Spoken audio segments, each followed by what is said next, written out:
हिमाचल में विधानसभा के चुनाव की तारीखें तय हो गई और चुनाव आयोग ने आज तारीखों की घोषणा भी कर दी।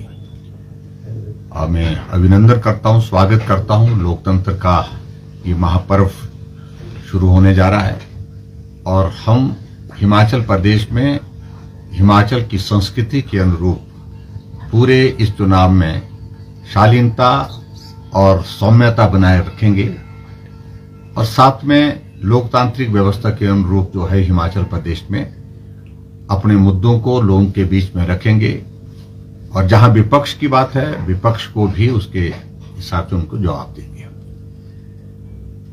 5 वर्ष का कार्यकाल भारतीय जनता पार्टी की सरकार का पूरा होने जा रहा है और हमने हिमाचल प्रदेश में हर क्षेत्र में समान विकास करने की कोशिश की है और उस दृष्टि से हम सफल भी हुए। हालांकि मेरा यह कहना है कि यह सामान्य परिस्थितियों का कार्यकाल नहीं रहा। कोविड की वजह से काम प्रभावित हुए, बाधित भी हुए, लेकिन फिर भी हमने हिमाचल प्रदेश में काम करने की ईमानदारी से कोशिश की है जिसमें हम सफल हुए।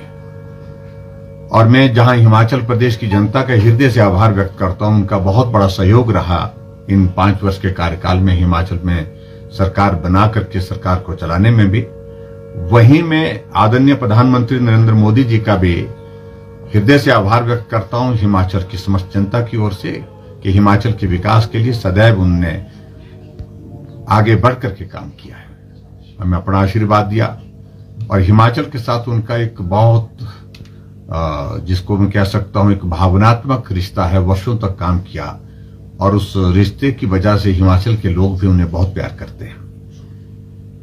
जहां तक अब के इस चुनाव की बात है, हम पूरी ताकत के साथ चुनाव के मैदान में उतरेंगे और हिमाचल प्रदेश में जो अभी तक नहीं हो पाया है, भाजपा की सरकार के बाद फिर भाजपा की सरकार जो कमी हमसे छूटी है आज से पहले, उस कमी को अब की बार पूरा करेंगे, फिर सरकार भारतीय जनता पार्टी की बनाएंगे।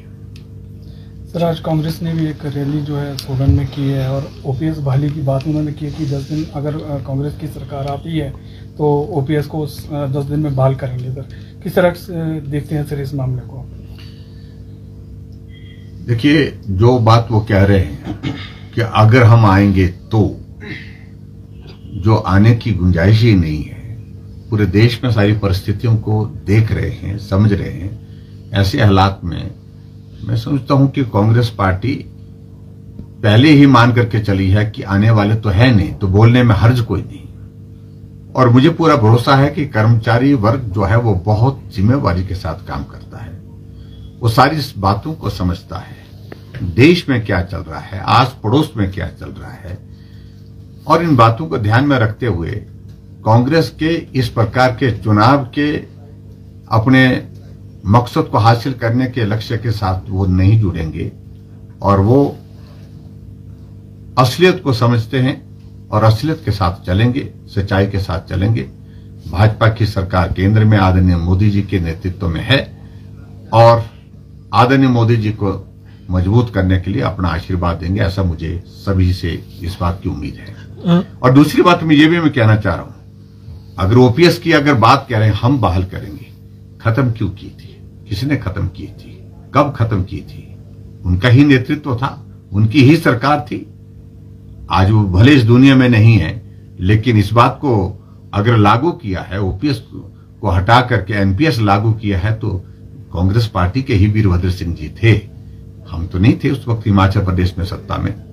तो ऐसे में हमारे कर्मचारी भाइयों को इस बात को समझना होगा कि जिन्होंने ओपीएस खत्म की थी वही ओपीएस लागू करने की बात कह रहे हैं और जिनका भविष्य पूरे देश भर में नहीं है, वो हिमाचल प्रदेश में किस प्रकार से अपने भविष्य को बनाने की कल्पना कर रहे हैं। ये सारी कल्पनाएं कोरी कल्पनाएं। सर, प्रधानमंत्री, गृह मंत्री, राष्ट्रीय अध्यक्ष और अन्य कई केंद्रीय मंत्री लगातार हिमाचल प्रदेश के दौरे कर रहे हैं, मंचों से रिवाज बदलने की भी बात हो रही है, परंतु बड़ी बात यह है कि क्या स्थानीय नेतृत्व जनता को अपने कामों से अपनी तरफ आकर्षित करने के लिए क्या पर्याप्त नहीं है? देखिए, राष्ट्रीय नेतृत्व तो हमारी पार्टी देश की नहीं दुनिया की सबसे बड़ी पार्टी है। हमारा नेतृत्व तो आएगा ही आएगा और चुनाव के दिनों में लोगों के बीच में अपना पक्ष, अपनी बात रखने के लिए नहीं आएगा तो कब आएगा?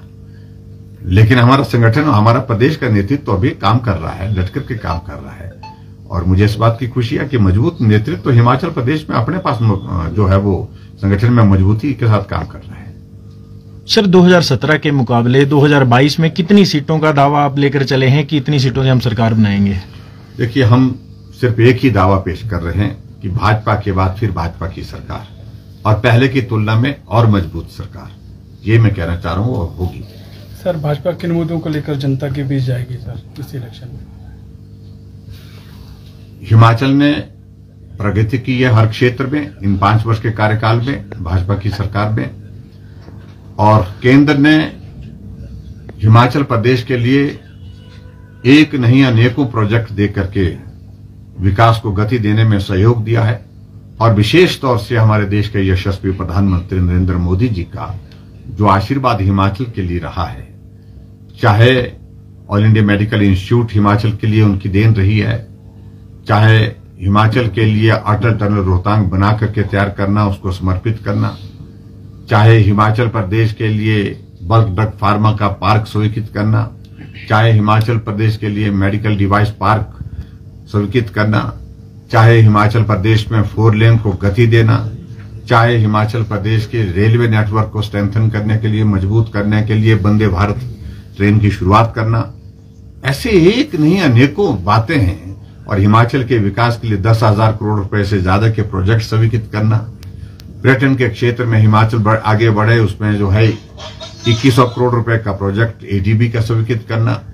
और हिमाचल के लिए सबसे बड़ी बात, जहां हमको केंद्रीय जो जितने भी हमारी योजना है, उन योजनाओं में अधिकांश योजनाओं में 40% हिमाचल को देना पड़ता था, 60% तब जाकर के केंद्र देता था। नरेंद्र भाई मोदी जी जब प्रधानमंत्री बने, उन्होंने कहा हिमाचल एक पहाड़ी प्रदेश है, वहां का जीवन कठिन है, वहां की परिस्थितियां अलग है, इसलिए हिमाचल प्रदेश को सिर्फ 10% देना है और 90% केंद्र की ओर से योजनाओं में उनको सहयोग के रूप में हम देंगे। और सर, इस बार चुनावों में अगर मुख्यमंत्री के चहेते चेहरों को टिकट नहीं मिलती है, प्रदेश भाजपा को इससे कितना नुकसान मानते हैं? मेरा चहेता कोई नहीं, मेरा पार्टी का कार्यकर्ता मेरा चहेता है। हर जगह हमारे पार्टी के सक्षम कार्यकर्ता हैं, एक नहीं तो दूसरा होगा। लेकिन चहेता का शब्द मुझे लगता कि ये पार्टी के अंदर जो है वो हमारे लिए कोई उस तरह का महत्व नहीं। हमारा पार्टी का कार्यकर्ता सबका सब हमारा चहेता है। सर, मौजूदा विधायकों की कुछ परफॉर्मेंस किस तरह से देखते हैं कि इसके लिए देखिए, सर्वेक्षण हुए हैं, कुछ सर्वेक्षण चले हुए हैं और केंद्रीय नेतृत्व उन सर्वेक्षण का आकलन करने के बाद निर्णय करेगा। सर, ओपीएस को लेकर के आपने अपना बयान दिया, लेकिन आपको बीच में ये भी बयान आया था कि ओपीएस के मुद्दे पर केंद्र से भी बातचीत हुई है। अगर रिपीट हो जाते हैं उसके बाद क्या इस पर आगे होगा कुछ ओपीएस को लेकर? देखिए, जो कुछ भी करेंगे हम ही करेंगे। भाजपा की सरकार नरेंद्र भाई मोदी जी के आशीर्वाद से ही भला होगा, इतना मैं जरूर कहना चाहता हूं। जो पार्टी आने वाले समय में कई दशकों तक देश में शासन में सत्ता में आ नहीं सकती है, जिस पार्टी की जमानतें अधिकांश जगह उत्तर प्रदेश में जब्त हुई है, उस पार्टी का भविष्य नहीं है। और मैं यही कहना चाहूंगा, वो बहुत चीख चीख के बोल रहे हैं, हम कह रहे हैं कोई इससे फर्क नहीं पड़ने वाला। कितना चिल्ला करके बोलोगे, कब तक चिल्ला करके बोलोगे? संयम रखें, सब्र रखें और हिमाचल प्रदेश के इन चुनावों से आपको हकीकत मालूम पड़ेगी। सर, आम आदमी पार्टी का वजूद देखते हैं आप, अगर हिमाचल का पुराना सिनेरियो कुछ अलग था? देखो, हमने कहा कि पहले से कहा था हिमाचल तीसरे दल को स्वीकार नहीं करता और इस बात को हम देख रहे हैं। आज हमें आम आदमी पार्टी कहीं दिखाई नहीं दे रही है। और सर, जिस तरह भाजपा का कांग्रेसीकरण हो रहा है, उसको किस तरह देखते हैं? देखिए, भारतीय जनता पार्टी एक बहुत बड़ा विशाल संगठन है और सबको समाहित करने वाला है। अगर कोई कांग्रेस का साथी हमारे साथ जुड़ करके हमारे साथ काम करना चाहता है तो का अभिनंदन है, स्वागत है। और निश्चित रूप से वो भाजपा के रंग में रंग जाएंगे, विचारधारा की दृष्टि से भी हमारे साथ जुड़ जाएंगे। एक नहीं अनेकों लोग हमारे साथ इस तरह से जुड़ जाएंगे। सर, किन बड़े नेताओं की रैली अब होने जा रही है? रैलियों का दौर चलता रहेगा। अभी तो मैं कह रहा हूं कि कल तो अमित शाह जी की रैली है सिरमौर जिला में। कुछ और नेता सम्मिलित हो सकते हैं भाजपा कांग्रेस? ये संभावना हमेशा बनी रहेंगी। तो सर, नामांकन के लिए 11 दिन बचे हैं, टिकट किसी एक को ही मिलना है, बाकी जो लोग नाराज होंगे उनको किस तरह मनाएंगे? हमारे पार्टी के संगठन के सारे नेता आपस में संवाद में है, बातचीत में है, निश्चित रूप से सबसे बात करेंगे और बात करने के बाद उनको मनाएंगे। Thank you.